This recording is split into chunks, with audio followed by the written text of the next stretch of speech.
Welcome to the Empowering Ability Podcast, where we get you and your loved ones impacted by disability the information needed to live a full and meaningful life. Now here's your host, Eric Gall. Hey folks, welcome back to the podcast. Today our guest is Ann Douglas, and Ann is a well-known writer on parenting. And Ann and I get into talking about her newest book titled Parenting Through the Storm. And it's really a guide to parenting a child who's struggling, so potentially with mental health, with a neuro-developmental disability, or some behavioural challenges that's making things a little bit harder than the average kid and family. And Ann and I talk about, parenting. We also get into the topic of self-care and why taking care of ourselves is so important and how to start to think about that and how to, some tips and tactics on how to practice self-care in an effective way. And this is so important, not just for parents, but for all you supporters out there that are listening, supporters and caregivers. And it's become a very big topic for a lot of agencies, and excited to get into the topic of self-care and give you some tips and tactics on that. So I'm going to welcome Ann into the podcast here. Here we go. Hey, Ann, welcome to the Empowering Ability Podcast. Thanks for joining today. Oh, it's my pleasure. Thanks so much for inviting me. Yeah, my pleasure. So excited to chat with you, and coming up in a couple of weeks here, we're going to be at a conference on self-care hosted by the Waterloo Region Family Network. And that's really how we connected. So excited to be to hear you speak on self-care and help to educate the folks at the conference there. But, and also excited to be on the panel with you there. And maybe, maybe a good place to start, Ann, would be maybe just to talk a little bit about your book, or your most recent book. I know you have several, but Parenting Through the Storm. So how to handle the highs, the lows, and everything in between. Maybe you could tell us maybe why you wrote the book and tell us a little bit about it. Sure. Parenting Through the Storm is a guide to parenting a child who's struggling. And the child could be struggling with any number of things, but a couple of, broad categories. It could be a mental health challenge. It could be a neurodevelopmental challenge. It could be a behavioral issue.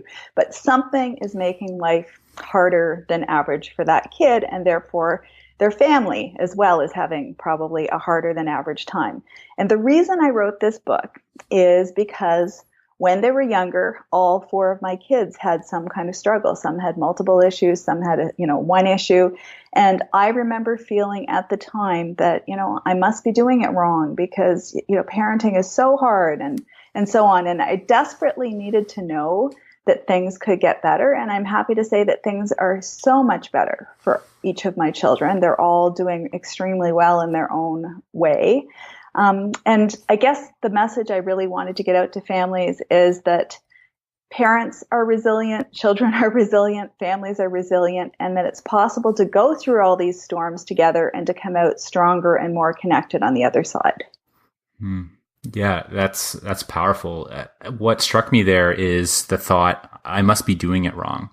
And yes. I'm sure that connects with a lot of folks listening to the podcast. And I'm curious, is there a right way? I think that there is a right way, but it's a right way for your family that you find over time. I don't think there's any sort of, off the shelf kind of miracle cure for anything or miracle solution that applies to everybody. But I think along the way, you sort of, you figure out what your family member, or in this case, your child, needs from you and how to be the parent they need. And as I mentioned, I'm the parent of 4 kids, and each of those 4 kids needed different things, different approach to parenting. And, it used to sometimes make me laugh. One of the kids would say, well, how come their rule is different than my rule? It's like, well, because that's your rule and that's their rule. It's not just cookie cutter slices that you share out between different family members because everybody needs the same thing, because they don't. Even just in terms of parental attention, there were times when one of our kids needed about 3/4 of our parenting energy, leaving like just tiny little slices of time and attention for the other kids. And at the time, I felt really guilty about that. But then I realized that things do tend to shift around, and maybe that kid needed a lot of time and attention at that point, but there were other times in the family when other kids had different needs. So I think that if we wake up in the morning feeling like we have to evenly divide our attention in 4 equal chunks and we have to be the same parent to all these kids, we're just setting ourselves out for guilt, burnout, and disaster. Mm-hmm. And I haven't yet read the book. I took a look at the table of contents, and to me, it looks like it will help guide a parent through figuring out what that right way is for them. Can you speak a little bit to that? Sure. What I wanted to do was to offer sort of a mix of practical advice from other parents who've been through this, how to make sense of, how to navigate the mental health care system, how to advocate for your child at school, all those kind of practical things. But I also, more than that, wanted them to hear the voices of other parents who have walked this walk and who have learned some things along the way. So to research my book, I interviewed 50 other parents about their experiences raising children who had some kind of struggle or challenge. And I think what amazed me when I was hearing all these different stories is how often parents are on kind of a similar kind of journey. Maybe initially you're scared, you feel guilty, you feel like, you've somehow let your child down. There could be a lot of self-blame. And then over time, parents realize that they really did the best they could with the information they had about their child at the time, and that nobody can ask more than that of you. So you shouldn't ask more than that of yourself. So there's a lot of self-compassion, forgiveness, and finding your way to maybe a new or different normal. It may not have been what you felt like you were signing up for at the beginning of this journey, but in the end, you realize that you really are amazed by the strength of your family member and what they've been able to learn, or how they've grown, or how your relationship has deepened. It could be any number of things. Mm-hmm. Yeah, I love that. Where can folks listening to the podcast pick up your book? Sure, it is pretty widely available. Definitely available from your local independent bookseller, or your chain bookstore, or online. If people want to find out more about the book, they could go to my website, which is anndouglas.net, ANNDOUGLAS.net, and there's all kinds of information about the book. Probably more than anybody would ever want, actually, but at least it's there as a resource. Yeah, perfect. Okay, I'll link to that in the show notes so folks can find that, and as well in the blog. So the conference that we're going to be at, it's all about self-care. So now you talked a little bit about that within your book, but can you talk to us a little bit about this idea of self-care? I mean, we kind of hear it thrown around often, but what exactly is self-care, and why should we care about it? Yes, well, I think it's a really big deal, and it also gets a really bad rap, because sometimes people think that self-care is all about being self-indulgent and, sitting on the couch and eating bonbons and putting your feet up for the day, that kind of thing. For most people I know, that's not how it plays out, although it could if that's your ideal, wonderful day off kind of thing. But mainly it is about taking good care of yourself so that you still have something left to give to the family member who needs you. I mean, when you're parenting a child who's struggling, you can't afford to get completely burnt out and depleted, because without you, your child will be lost. Your child really needs to have a strong, healthy, centered parent in their court who can advocate for them and take good care of them. So even though it can feel incredibly selfish sometimes to take time off and take good care of yourself, I would argue that self-care isn't selfish at all. It's self-preservation. So that's sort of where I come to this topic, and I can tell you it's not something I knew or understood up front. It's something I very much had to learn through the School of Hard Knocks. Yeah. So, and I want to dive into your experience and hear about that in. But before we go there, so like self-care, I mean, the common metaphor is putting your oxygen mask on first. Yes. However, with that, I think different people might have different oxygen masks, or that might mean something different to each of us. Right. And it's not something you do perfectly every single day. I mean, if your child's having a crisis, or they're in the hospital, or, all the wheels are falling off the family bus right now, you're not going to perfectly hold it all together every single day. There will be days when, how much time you have for self-care kind of ebbs and flows. But what you don't want to do is put it on the back burner for a year or a decade or two. You just need to remind yourself that staying strong is a good way of taking care of this other person. And I think as you were starting to comment, it could mean any number of things to different people. A big thing for me is walking. I usually go for 2 half-hour walks a day, one early in the day, one usually after dinner, because that helps to bring down my own anxiety level. I should mention to people listening that I happen to live with bipolar 2 disorder. So anybody who's familiar with that diagnosis knows I have to work a little harder than your average bear to manage my emotions. So the self-care piece of the puzzle is critical for both my mental health and my physical health. Mm-hmm. So the way I like to think about self-care is having almost like a toolbox or a toolkit, or for you parents out there, moms and dads, maybe a lunchbox would make sense.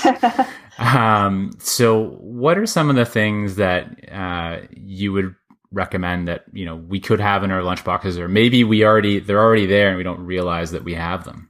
Right. Well, I think a big thing is some kind of physical activity, and whatever it is that makes you happy and makes you calm and relax, that's the perfect thing. Social support is key as well. I mean, we can't just sort of, go into hermit mode and try to do all this emotional support for our family member on our own. We are healthier when we tap into support from the broader community. I mean, they say if it takes a village to raise a child, I would argue it also takes a village to support that child's parents. So you need to reach out for support from your village.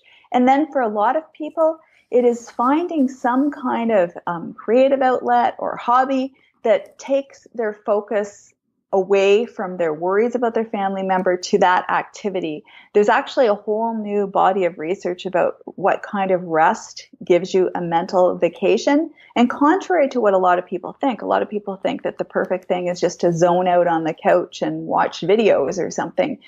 Actually, the more actively your brain is engaged, the more refreshed you are by that break away from your worries. So, for some people, it's like training for a marathon. For other people, it's like doing intricate hobbies. My cousin, who has 2 children on the autism spectrum, she loves to do cross stitch, which is like this painstakingly detailed thing where, she can work months to get a piece of embroidery that's just a couple of inches square. But she says to me, that is how I mentally escape. And so that's what works for her. For me, it would be a source of endless frustration and my anxiety level would go through the roof. But that's just proof that each his or her own. Right. So some sort of physical element, social element, and a creative or engaging element that's maybe outside of what your typical day-to-day is, or your what you do for work per se. Right. Okay. So those are good things for folks to think about. What are those, within physical activity? What is that thing for me, right? For social, what is that thing for me? And for that creative outlet or engaging outlet, what is that, right? And for all of us, those things are different. Right. And you may even have like little mini activities, like, on the creative thing, maybe it's, flipping through design magazines and thinking about someday, ... I might like to do this kind of thing.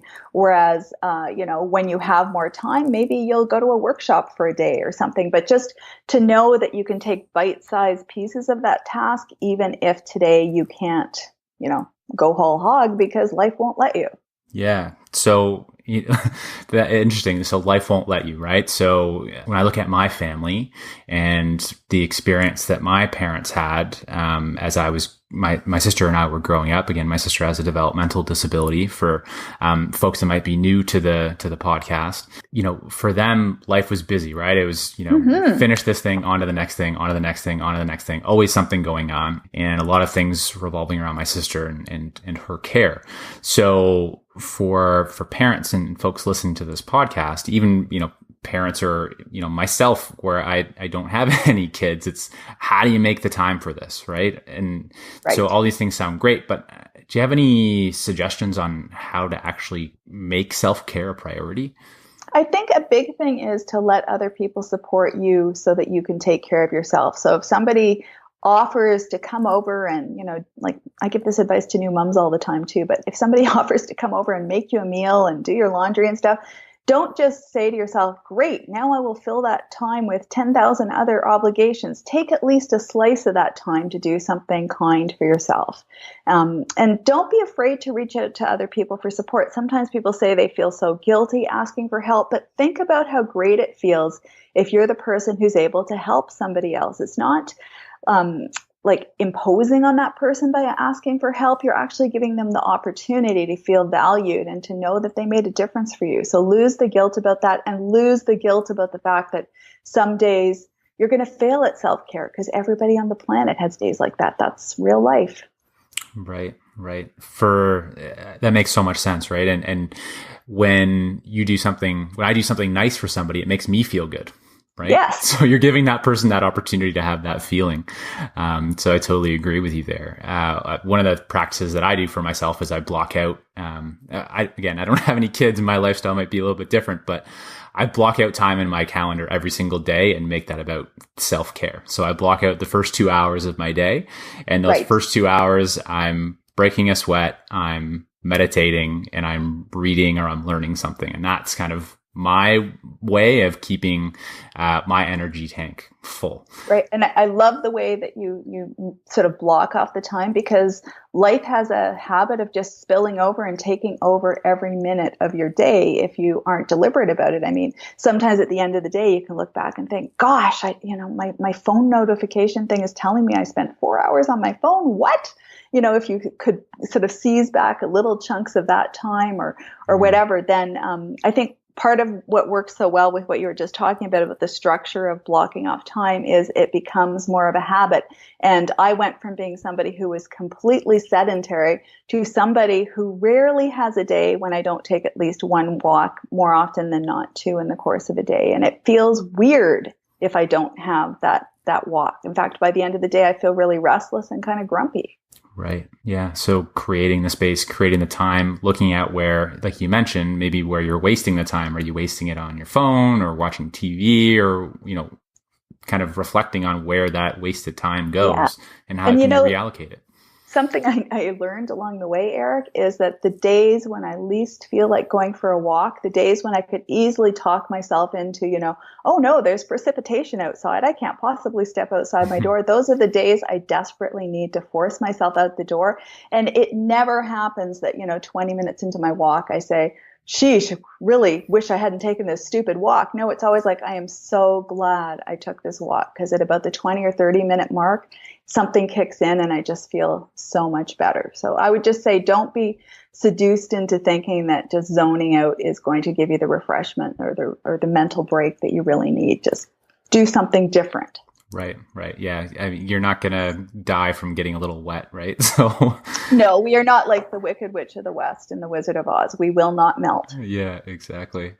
So earlier, Anne, you mentioned the School of Hard Knocks. So I'd love to hear about your personal journey and experience with self-care. We've talked a lot about the theory of it, but let's kind of get down into the nitty-gritty of it.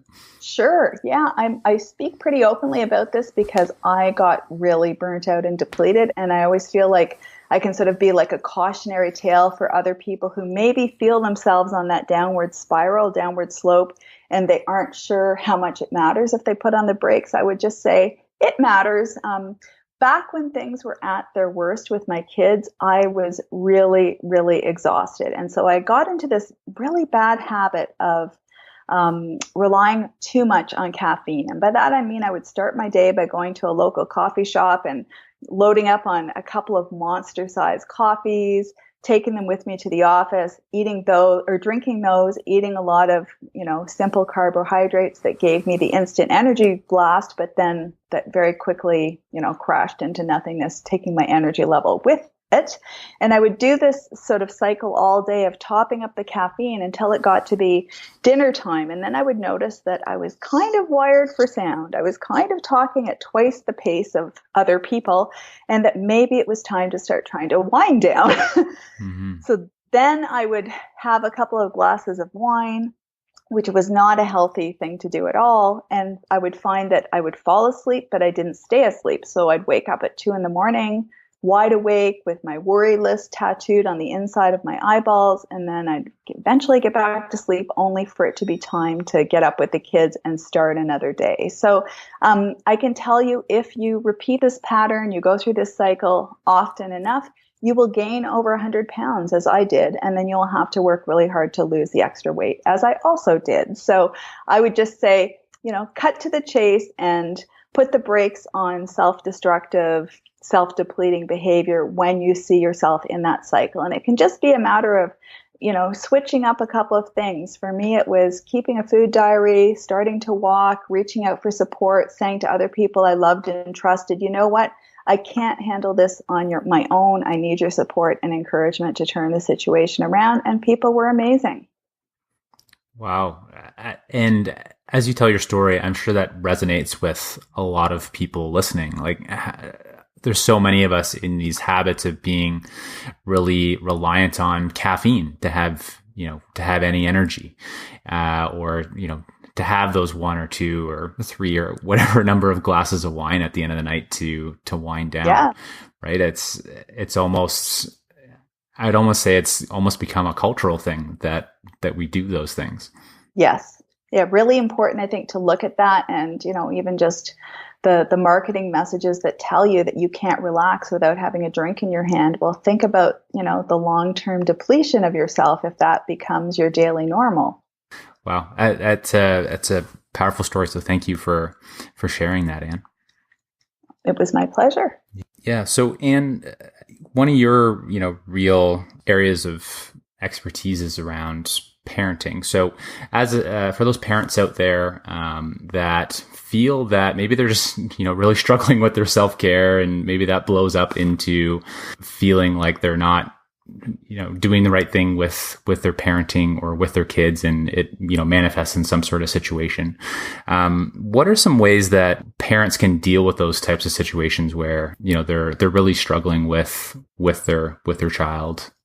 I think you can do a couple of different things to make things start to feel better, because I know how awful it feels on the bad days of parenting when you just sort of feel like, oh man, I just don't have what it takes to do this right. It's a horrible feeling. So the first thing I would say is to hit the pause button and to do some conscious thinking about what it is you want for your child and your family. Sometimes we lose sight of those big picture dreams, the hopes and dreams we have for our children and our families in the day-to-day hurricane that can be parenting. So reconnect with those ideas so that way you remember why you're trying so hard and why you're going to keep trying even harder to be the best possible parent for your child. And then start out, I would say, by calming yourself, because if your child is acting out and you respond with anger and stress, the situation just escalates and they act out more, and then, you can become more punitive or grumpy, and it's a horrible downward spiral. So much better to hit the pause button, calm yourself, calm your child. And a couple of things you can do that are really practical and simple things that work so well are to, first of all, ask yourself, what does my child need from me right now?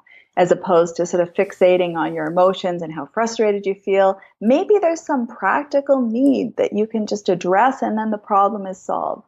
And if your child is completely flipping out about something, I would say look for opportunities to validate your child's feelings, to let your child know that their thoughts and their feelings make sense, because everybody feels calmed when somebody responds in that way. So those are just like a couple of really simple ideas, but they're also really powerful ideas that I honestly wish I had known at the beginning, as opposed to midway through my life as a parent. Mm-hmm. Yeah, I think that's very practical advice. And I'm picturing, being in those heat of the moment conversations with my parents and how they could have gone differently. And I think you're right in terms of it really starts with the emotional control and realizing Yes. where you're at. Do you have any thoughts on how to strengthen that emotional control?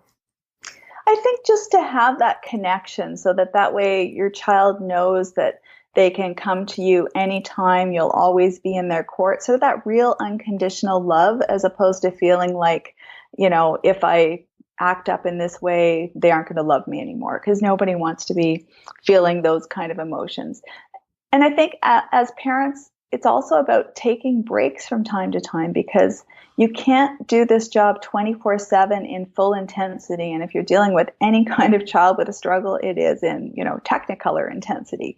So you do need time off for good behavior, just so that you can pause, refresh, reflect, and go back in to the situation with new insights on what you could handle differently or better. When you get really stressed and depleted, you're just going to keep repeating the same old behaviors, because your brain doesn't have the capacity to do a lot of creative thought when your brain's getting drenched in stress hormones.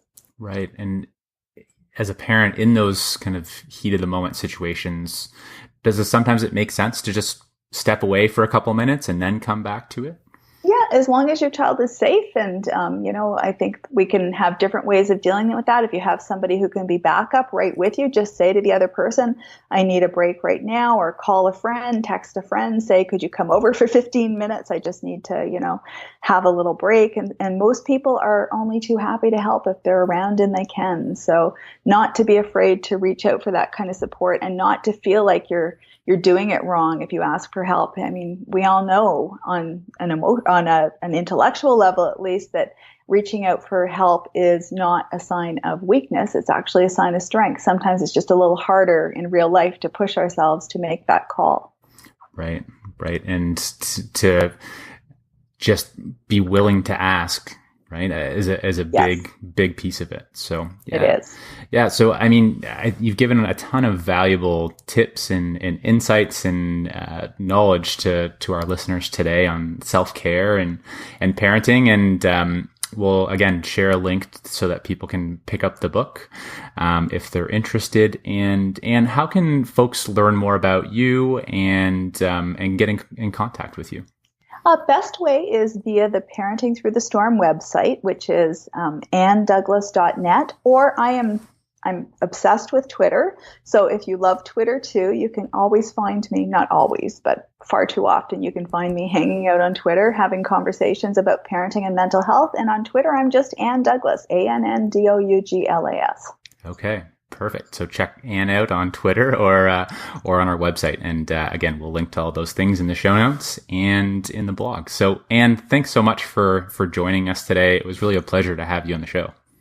I really enjoyed it, and thanks for asking so many great questions. Yeah, my pleasure. Okay, and we'll talk soon. Well, we'll see you in the conference. So looking forward to that. Okay, see you soon. Sending out a big thank you to Anne Douglas for joining me on the podcast today and sharing some great insights and tips on parenting and self-care. And I really encourage you to think about yourself and how you take care of yourself. Are you giving yourself what you need in order to be fully there for those people that you love and that you serve?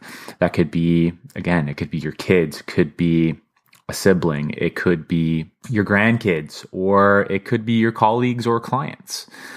And really, it all starts with self-care and putting yourself in a position so that you have the energy and the resiliency and you're in a good place from a mental health perspective in order to serve others. So I'd love for you to take a few minutes and think about your own self-care routine. And maybe there's a few things that stood out in this podcast that you can experiment with and try to integrate into your life. And just give that a shot and see how it goes. And if housing is something that you're working on, feel free to go to the website and get the free download on creating your home. So there's this great workbook that's going to help guide you through creating your vision and starting to implement your vision for what your home looks like. So go on over to the website. It's empoweringability.org. And I think you'll get a lot of value out of that. I'd like to thank all of our listeners that have left us a review on iTunes. Your reviews help me understand what I'm doing well, what I can improve on the podcast, what you want to hear. So it's great feedback that you're providing, so please continue to do so. Also, by leaving a 5-star review, it helps other people find the podcast. So thanks so much for those reviews and keep them coming. Next week on the podcast, I share a powerful story, and this story is shared by Team Bill. So Team Bill is composed of Bill Hiltz, Joyce Blatz, and Arn Rowe. And Bill is a gentleman that's just turning 40, and he lived in an institution when he was younger. And the story is about Bill breaking free from that institution, and the story of how his life has evolved and how Bill's capability has increased immensely because of the amazing people that have come into his life and shown him love and respect. And I'm really excited to share Bill's story, and it's a very powerful one that carries some powerful messages for all of us, no matter if we provide care for people with disabilities or we have disabilities ourselves. It's a very powerful story about humanity and the human spirit. So I think you're really, really going to enjoy that podcast. Don't miss it. And as always, thanks so much for listening today, and looking forward to catching you next week. Thanks for listening to today's podcast. Visit us at empoweringability.org for more podcasts and resources to help you and your loved ones impacted by disability live a full and meaningful life.